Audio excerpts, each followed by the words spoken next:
Hello viewers, मेरा नाम है रोहन और आप देख रहे हो चैनल रेसलिंग हिंदी न्यूज़।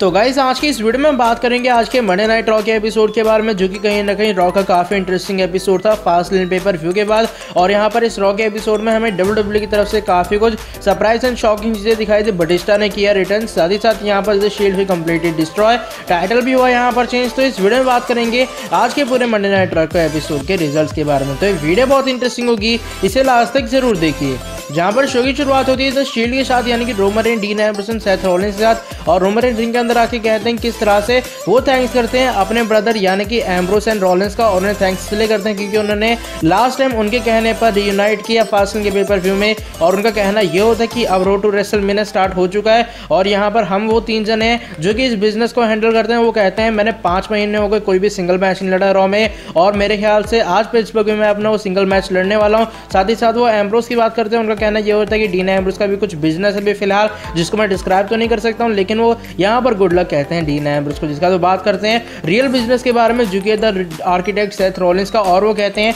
कि वो फेस करने वाले यूनिवर्सल चैंपियन ब्रॉक लेसनर का रेसलमेनिया 35 में। और वो भी यहाँ पर गुड लक कह के सेथ रॉलिंस को, dean Ambrose and Roman rain दोनों रिंग को लीव करके चले जाते हैं। उसके बाद यहाँ पर सेथ रॉलिंस माइक लेते हैं, कहते हैं किस तरह से फास्टिंग के पेपर में द शील्ड ने अपना लास्ट मैच लड़ा, लेकिन वहां से पॉल हेमन उन्हें करते हैं इंटरप्ट। और उसके बाद हमें दिखाई देता है पॉल हेमन किस तरह से यहाँ पर कहते हैं ब्रॉक लेसनर हराए AJ Styles, Daniel Bryan, Finn Balor को। ठीक उसी तरीके से वो हराने वाले हैं सेथ रॉलिंस को रेसलमेनिया 35 में। लेकिन अचानक से हमें दिखाई देता है किस तरह से पीछे से वहां से शेल्टन बेंजामिन अटैक कर देते हैं सेथ रॉलिंस पर। उसके बाद हमें Seth Rollins versus Shelton Benjamin के बीच एक सिंगल्स मैच दिखाई देता है और मैच की एंडिंग में एक तगड़ा स्टंप देने के बाद हमें जीत हासिल हो जाती है द आर्किटेक्ट सेथ रॉलिंस की, जिसका हमें इंटरकॉन्टिनेंटल चैंपियनशिप का एक टाइटल मैच दिखाई देता है। और ये मैच था Bobby Lashley versus Finn Balor के बीच। और इस मैच की एंडिंग में कह सकता हूँ काफी ज्यादा सरप्राइज हुई। लेकिन यहाँ पर मैच की बात कर ले, मैच काफी ज्यादा तगड़ा जाता है। दोनों सुपरस्टार्स या फिर कौन दोनों परफॉर्मेंस की तरफ से काफी अच्छी परफॉर्मेंस आती है। यहाँ पर जो लियो रश होते हैं फिलहाल बीच में रिंग साइड पर नहीं होते, लेकिन अचानक से वहां पर आ जाते हैं।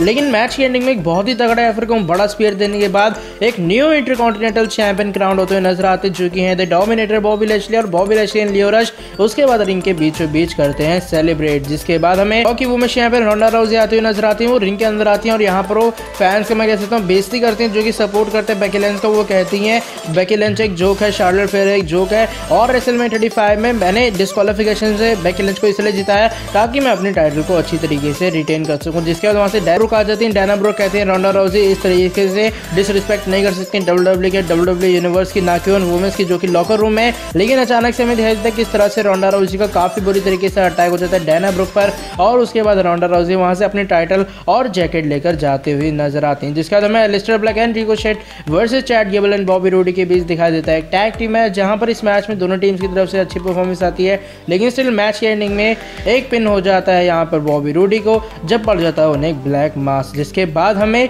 एक जो बड़ा सेगमेंट दिखाई देता है वो था मोमेंट ऑफ ब्लिस का सेगमेंट। और यहाँ पर हमें दिखाई देता है किस तरह से एलेक्सा ब्लिस आती हैं और वो बात कर रही थी रेसलमेनिया के बारे में। उनका कहना ये होता है इस साल जो रेसलमेनिया का होस्ट होने वाला है वो काफी इलेक्ट्रीफाइंग होगा, द रॉक से भी ज्यादा इलेक्ट्रीफाइंग होगा, द रॉक से भी ज्यादा पॉजिटिव होने वाला है। और वो होने वाली है एलेक्सा ब्लिस। और डम बीट्स के बाद ये सब जैसे एलेक्सा ब्लिस कहते हैं यहाँ पर यू डिजर्व इट का हमें चैंट विद दिखाई देता है। जिसके बाद हमें अलायंस का सेगमेंट दिखाई देता है और अलायंस यहाँ पर अपने होम टाउन में होता है जो कि था पिट्सबर्ग। लेकिन स्टिल यहाँ पर वो काफी बेइज्जती करते हैं और पिट्सबर्ग को कहते हैं लूजर।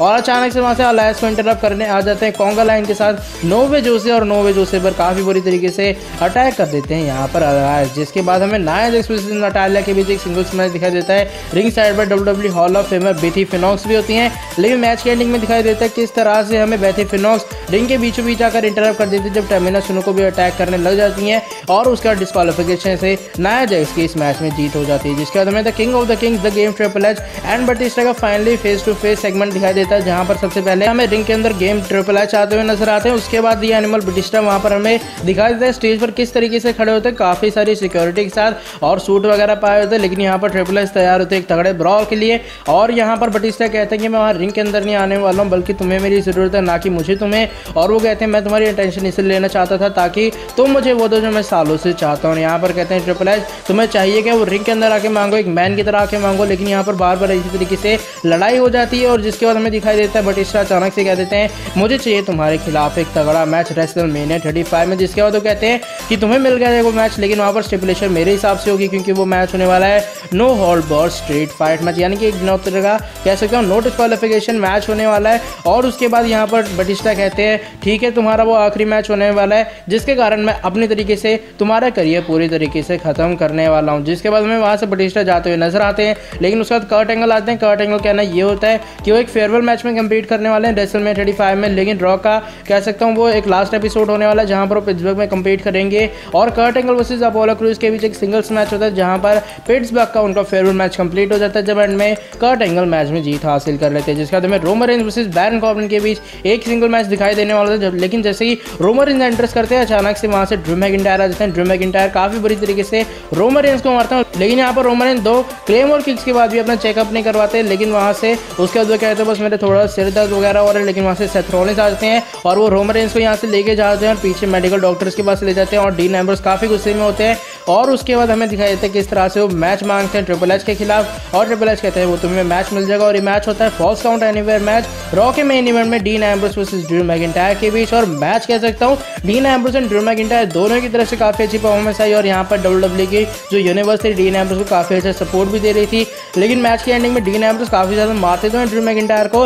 लेकिन अचानक से सबसे पहले वो यहाँ पर हमें देते हुए नजर आते हैं लो ब्लो डीन एम्ब्रोस को। और उसके बाद वो रेलिंग में उनका सिर फंसाकर एक क्लेमर किक दे देते हैं। जिसके बाद हमें डीन एम्ब्रोस फाइनली इस मैच में हारते हुए नजर आते हैं। लेकिन उसके बाद भी वहाँ पर डीन एम्ब्रोस बैठ जाते हैं जाके और वो कहते हैं कम ऑन मार सकते हो तो मारो। और ड्रू मैकिंटायर एक और क्लेमर किक वहाँ पर हमें उन्हें देते हुए नजर आते हैं। तो कुल मिला के रॉ का एपिसोड काफी इंटरेस्टिंग रहा। लेकिन यहाँ पर द शील्ड डिस्ट्रॉय हो तो देखते हैं नेक्स्ट रॉ के एपिसोड में द शील्ड का रिएक्शन क्या होता है।